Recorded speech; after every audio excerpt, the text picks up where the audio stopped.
Welcome into the latest edition of Extra Time. Mark Ogden is with us here in the studio. He's come here via, on the way to DC. Of course, you're heading down there for the World Cup draw. Yeah. What's going to happen? Well, it's going to be interesting. Be a draw. Well, there's going to be a draw, and I think we're waiting to see who the path to the final is. Whoa. We can always map it out from here. You know they're going to drag this draw out. Of course they will. And I'm going to get really mad. I don't upset the guys, but we know that Scotland are going to get a team like, I don't know, You know what I do with these draws, though? I don't sit. Who we get. I'm not saying don't watch our shows. No, I think. I'm not suggesting don't watch the shows. Watch the shows. They'll be very entertaining. Personally, myself, I just wait to the end of these draws to see who plays who. But you can watch our show and watch. Are you working on the early shows? No, I'm off. I'm off that day. You've got valid reason. Does Marseca think he's Pep? Why does he rotate his lineup so much? Would they be contenders if he didn't rotate? Did he not see what Leeds did to City? We discussed this quite a bit on the show, didn't we? What's up with him? Like I said, he's just got a lot of players and he has to give them games. And he just picked the wrong game at the wrong time to change the squad. He made too many changes and he brought in players that hadn't played enough. I think that's all it is. He probably misjudged Leeds a little bit. Yeah. Leeds are struggling, but they are very good at on the road. Yeah, that's the thing. Do you think he took Leeds for granted slightly? I think when you do make some changes, you're looking at teams who you perceive to be weaker. Mm-hmm. But stealing Mark Ogden's stat on Leeds, which I forgot, one home loss in 18 months? Something like that, yeah. Something like that? Yeah, no, it's right. Well, since the start of last season, the Championship. That's a no. Yeah. I find that hard to believe. Tottenham beating this season, that was it. They've got a really good record on the road. So. Hang on. Chelsea got outplayed, Stevie, and outworked in every facet of the game today. As a coach, what's the message to your team after a match like that? Well, it depends if you perceive it to be their fault or your fault. If he's sitting thinking, I picked the wrong team, I made the wrong changes, then you spin it in a way that you're not pointing the finger at the players, without letting them off. But you spin it in a way that you're kind of taking the blame, not them. Right. Yeah. I'm just saying if we got anything that he said after the game. Did you ever pick the wrong team? I only had 11 to pick from, to be fair. I didn't have a squad. I had no choice. Mark, does Manchester United really have an interest in Pulisic? And is it mutual from Pulisic's camp? They had an interest around 3 years ago when he was on the way out of Chelsea. Looked at it, didn't pursue it.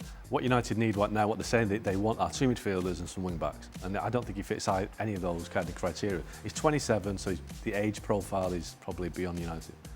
And also he's got 18 months in his contract at Milan, so it sounds like a bit of a ploy by somebody close to Pulisic to get him in your contract to say that, watch out Milan, Manchester United want your player. So I'd be very surprised if he ends up at Old Trafford. Are you banned from United at the moment, or how? Yeah, what's your relationship like with United at the moment? It's fine at the moment, yeah, I'm not banned. But listen, there's no point in going to United these days because they're not playing for the titles and the trophies, so it's kind of hard to get a game that matters then. Wow. I'm being told that Leeds have lost twice in the last 2 months. Really? At home.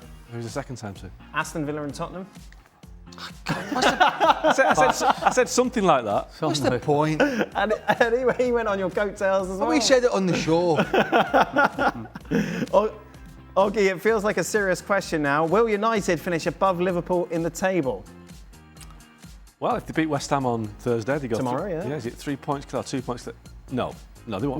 No. But Liverpool have got much more firepower, much more proven players, and United, as we saw against Everton last week, they are quite flaky, and they've got a lot of big players leaving for the African Nations next, or later this month. So I think United will finish top 6, 7, but Liverpool will finish top 4. Why are people obsessed about finishing above Liverpool? Well, because it's a big rival, isn't it? Liverpool. If Liverpool finish 8th, yes, 7th or 8th, yes, and you finish one above them. Well, it cushions the blow, isn't it? Not really. No, how can it cushion the blow when you've been so bad for so long? I think if you're just grasping for any sort of optimism, then you would hang your hat on that. No. The big sign of progress for Man United, if they're going to measure themselves by other clubs, is finishing above Man City. They haven't done that since Ferguson left. Okay. So that's the measuring stick, not Liverpool.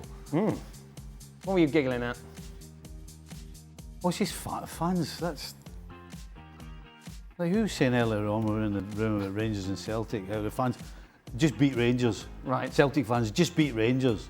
Almost like it doesn't really matter about anything else. Okay. That's kind of the person who's asking the question is clearly a Man United fan and just wants to beat Liverpool. Okay. Wants to be above them. All right. That's what I'm laughing at. Do you think Liverpool will finish above Manchester United? I absolutely don't know right now. I can be honest. Wow. They should, because their potential is way bigger than Man United's. But Man United are picking up points, and Liverpool are struggling to pick up points. Dan, which one of the boys are you more...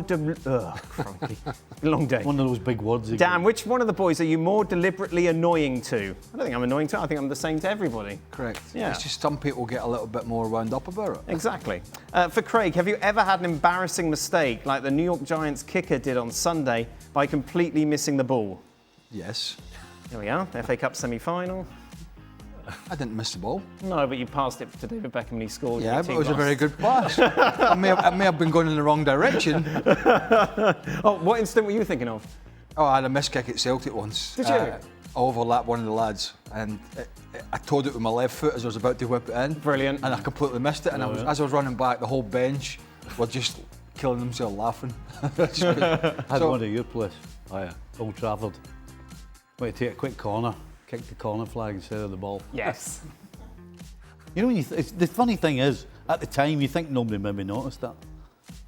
You're right. Yeah. You're right. Dennis Wise did that at Hillsborough, Sheffield Wednesday. Right. And then he kicked the corner flag and the ball just moved, and then he tried to shield it.